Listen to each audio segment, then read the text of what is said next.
We all watch The Gilded Age for one reason: to get giddy while Christine Baranski calls us uncivilized.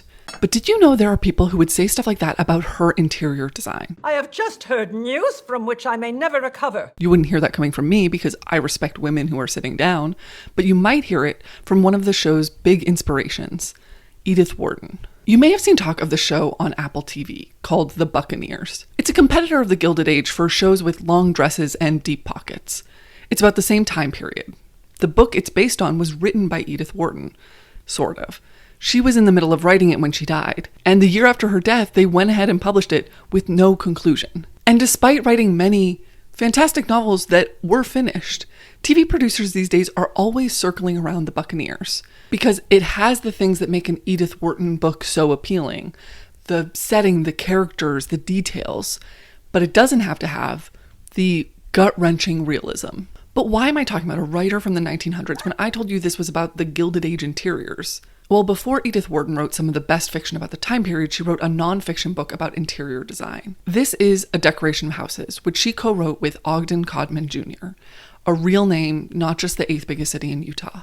Ogden was an architect and interior designer who Edith Wharton felt was one of the few men who was paying attention to decoration. We asked him to alter and decorate the house, a somewhat new departure since the architects of that day looked down on house decoration as a branch of dressmaking, and left the field up to the upholsterers, who crammed every room with curtains, lambrequins, jardinets of artificial plants, wobbly velvet-covered tables littered with silver gewgaws, and festoons of lace on mantelpieces and dressing tables. A house bedecked in gewgaws? God forbid. How strange. When I bedecked myself in these gewgaws. Edith Wharton was 35 when she wrote A Decoration of Houses and 40 when her novel started to be published. And by putting together all her writing, we have a solid perspective on the time period for the white upper class.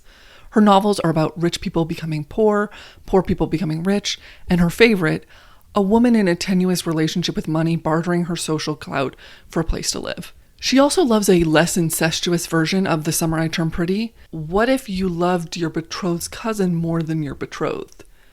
I bet it's heartbreaking. And she was good at writing about this because she had an insider perspective on society. It's believed that the saying "keeping up with the Joneses" was about her family. Her maiden name was Edith Jones. She came from old money on her dad's side and old money that had run out on her mom's. And she was not afraid to call out any part of society. She described her aunt's Gothic mansion in upstate New York this way: "The effect of terror produced by the house at Rhinecliff was no doubt due to what seemed to me its intolerable ugliness." If that's what she'll say about a blood relative's house, imagine what she would say about the houses in the Gilded Age. In A Decoration of Houses, we get some of Edith's juiciest writing, but it isn't about who went to the opera or which 20-year-old married a senior citizen. It's about what house design seems tasteless to her. We've got chapters like walls, ceilings and floors, hall and stairs. So today we will be judging the two main interiors from the show The Gilded Age by an actual Gilded Age Society member, Edith Wharton. If you aren't familiar with The Gilded Age, the show on HBO, good on you for getting this far. This also won't have any spoilers, so I think you could be safe. The show features two houses across the street from each other on East 61st Street near Fifth Ave, which now looks like this, but used to look like this. The show is set in 1882. The Russells, a family who have recently amassed their wealth from the railroad, they have a son and daughter in their early adulthood. This family is new money. And across the street, we have the widowed Agnes Van Ryan, her sister Miss Ada, and their newly moved-in niece, Marion Brooke. They are old money and old society. And sure, we could talk about their drama, their servants, the kid making clocks in the basement, but that's not what this channel's about. This channel is about finding the mean things people said about interior design and telling people today as if it's relevant. A Decoration of Houses was published in 1897. The show is set in 1882. Many of her opinions would be about these types of houses, and you might be able to predict how this is going to go just from this quote from the conclusion. In the preceding pages, an attempt has been made to show that in the treatment of rooms, we have passed from the golden age of architecture to the gilded age of decoration. How nice of her to just subtly work in the show title. Mrs. Astor is in the hall. What? The show starts with the home of the Russells being freshly built. A Decoration of Houses favors symmetry, which the front of this house and this front hall have plenty of, but the stairs aren't symmetrical. But I think the main complaint would be the stairs being accessible when you first come in. If the stairs, the main artery of the house, be carried up through the vestibule, there is no security from intrusion. Another negative, the fireplaces. Although they are made of marble, which she generally appreciates, they are both placed tightly between two doors. Nothing is so dreary, so hopeless to deal with as a room in which the fireplace occupies a narrow space between two doors, so that it is impossible to sit about the hearth. And then she might not even like the chairs and the furniture in front of those fireplaces. The hall, in relation to the rooms of the house, is like a public square in relation to the private houses around it. For some reason, this obvious fact has been ignored by many recent decorators, who've chosen to treat halls like rooms of the most informal character, with open fireplaces, easy chairs for lounging and reading. Okay, so she kind of went right in on them. I do think she might like the marble columns in a reddish tone, the marble floors, and maybe the coffered ceilings. But how will this compare to the Van Ryan house across the street? Uh-oh, I already know Edith Wharton would be judging it based off its exterior. Here is a section from her memoir where she bullies a type of stone so hard, I would be making sure it didn't have access to sharp objects.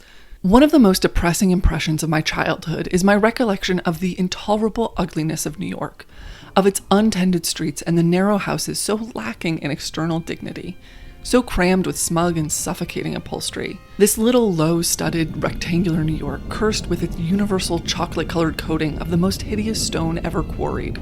This cramped horizontal gridiron of a town without towers, porticos, fountains, or perspectives, hidebound in its deadly uniformity of mean ugliness.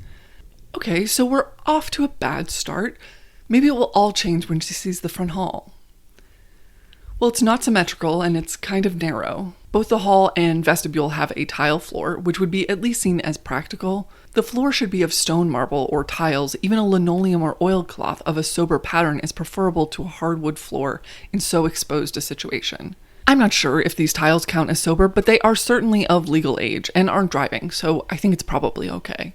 The furniture of the hall should consist of benches or straight-back chairs and marble-top tables and consoles. Mission accomplished. They even have a bust, which she likes. She doesn't love a wood staircase, which got me thinking, have I ever walked up a non-wood staircase inside a house? I didn't really know there were other types. The pattern on the carpet stairs is a no-no. The book prefers one of a solid color. Stair carpet should be a strong, full color, and if possible, without pattern. It is fatiguing to see a design meant for a horizontal surface constrained to follow the ins and outs of a flight of steps. Although she recommends a dado above the stairs, it's dark wood and she suggests it painted white. If you aren't familiar with a dado, welcome to the club. The term must have gone the way of the dodo. Da-dum!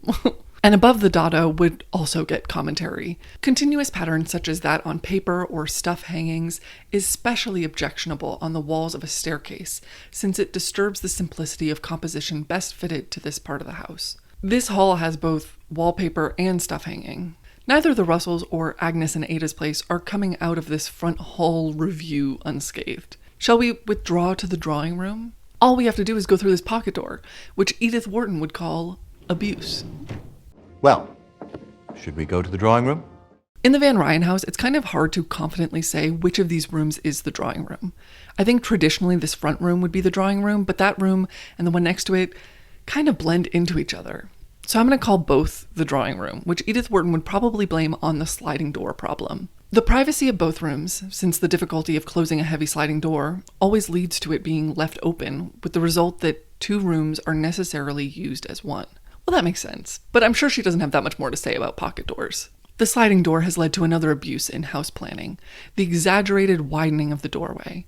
The planning of a house is often modified by a vague idea on the part of its owners that they may wish to give entertainments on a large scale. As a matter of fact, general entertainments are seldom given in a house of average size, and those who plan their houses with a view to such possibilities sacrifice their daily comfort to an event occurring perhaps once a year. But even where many entertainments are to be given, large doorways are of little use. Well, in this show, we seem to see a meeting or a large gathering every other week, so it seems to work for them. Perhaps we could move this table. How many of them are there? Well, I'm glad she got everything she wanted to say about the sliding doors out of the way. Oh, never mind, there's more. Sliding doors have been recommended on the ground that their use preserves a greater amount of wall space, but two doorways of moderate dimensions properly placed will preserve as much wall space as one very large opening and will probably permit a better distribution of paneling and furniture. Okay, so pocket doors are a sensitive subject. Let's move on to more neutral topics, like the walls. Objectionable on sanitary grounds. Okay, maybe the curtains. Fixed window draperies with festoons and folds so arranged that they cannot be lowered or raised are an invention of the modern upholsterer. Wow, I have never heard upholsterer used as an insult. Now, I don't know what these bobbly curtains are between the drawing room, but I'm going to go ahead and guess that she would probably call these grotesque. I think Agnes and Ada probably need to sit down. Let's see if the Russells across the street do any better with their drawing room. The two rooms don't have much in common, so they're probably going to be safe. I think we're back on curtains. The windows in this kind of room are invariably supplied with two sets of muslin curtains, one hanging against the panes and the other fulfilling the supererogatory duty of hanging against the former. Then come the heavy stuff curtains, so draped as to cut off the upper light of the windows by day, while it is impossible to drop them at night, curtains that have thus ceased to serve the purpose for which they exist. But for the decor, the general outlook seems positive. The chief requisite is a gay first impression. To produce this, the wall decoration should be light in color, and the furniture should consist of a few strongly marked pieces, such as handsome cabinets and consoles, bronze or marble statues, and vases and candelabras of imposing proportions.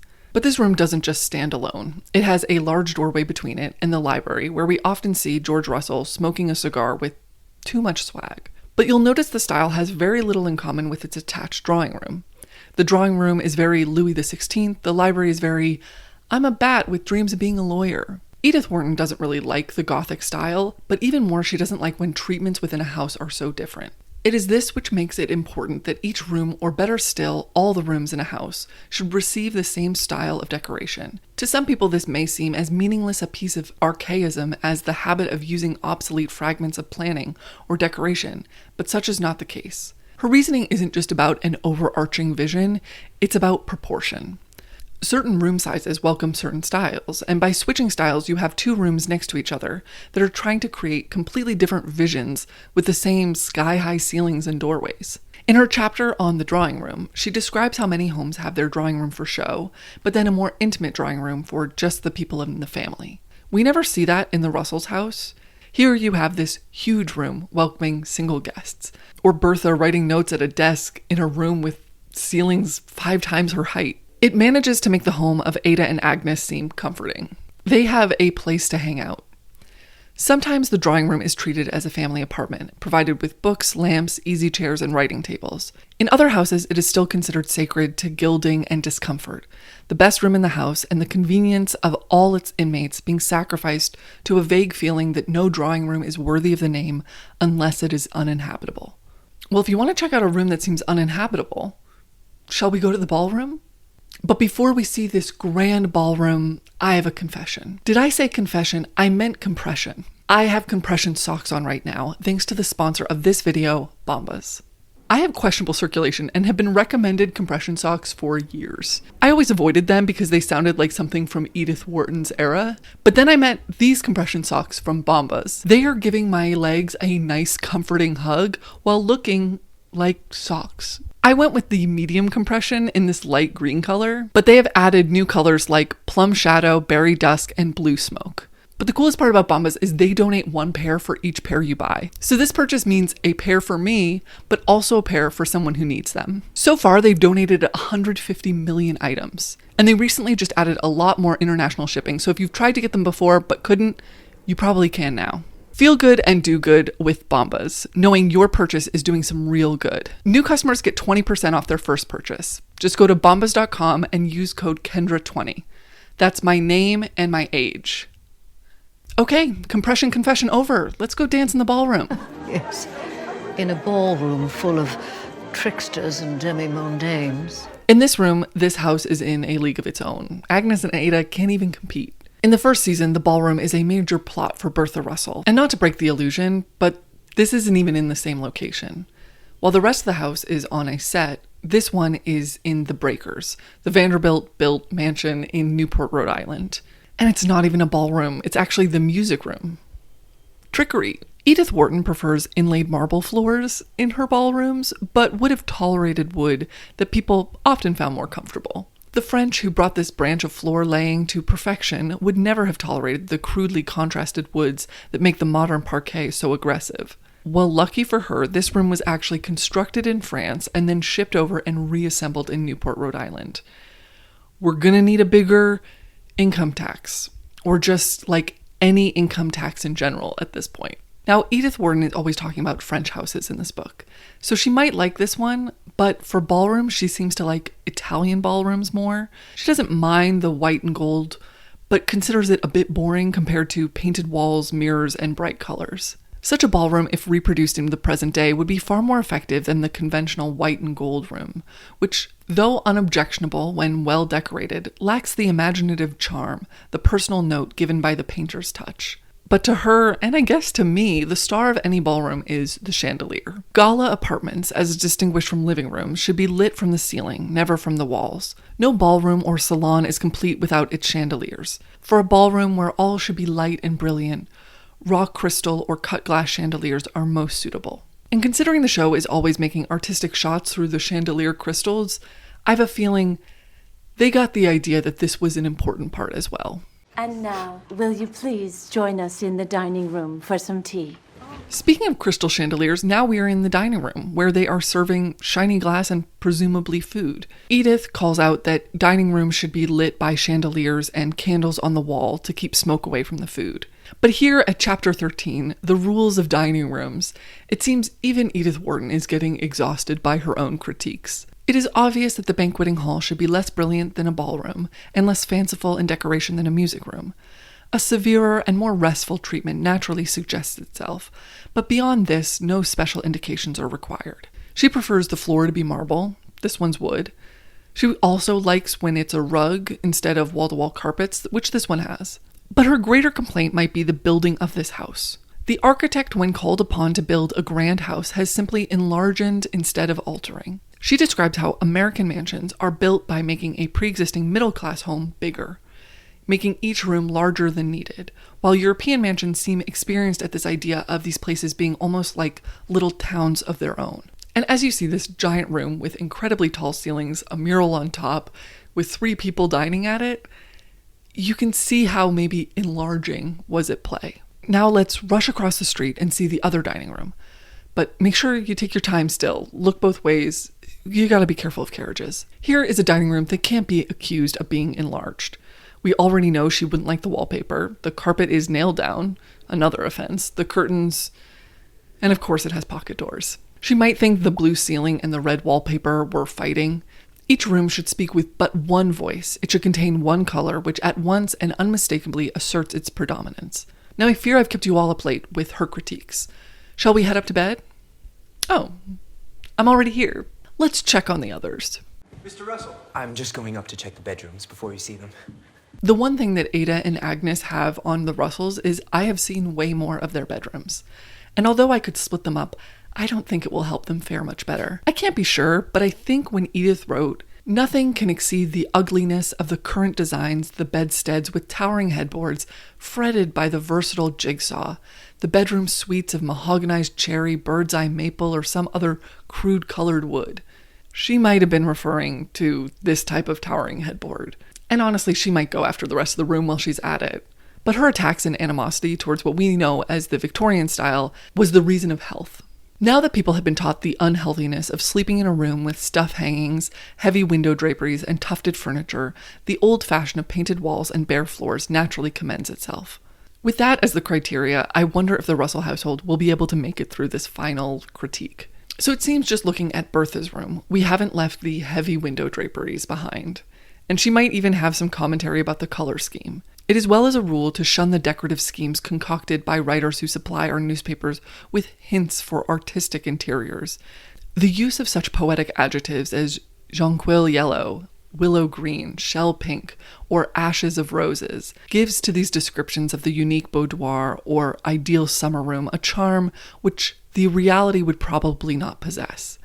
The arrangement suggests are usually cheap devices based upon the mistaken idea that defects in structure or design may be remedied by an overlaying of color or ornament.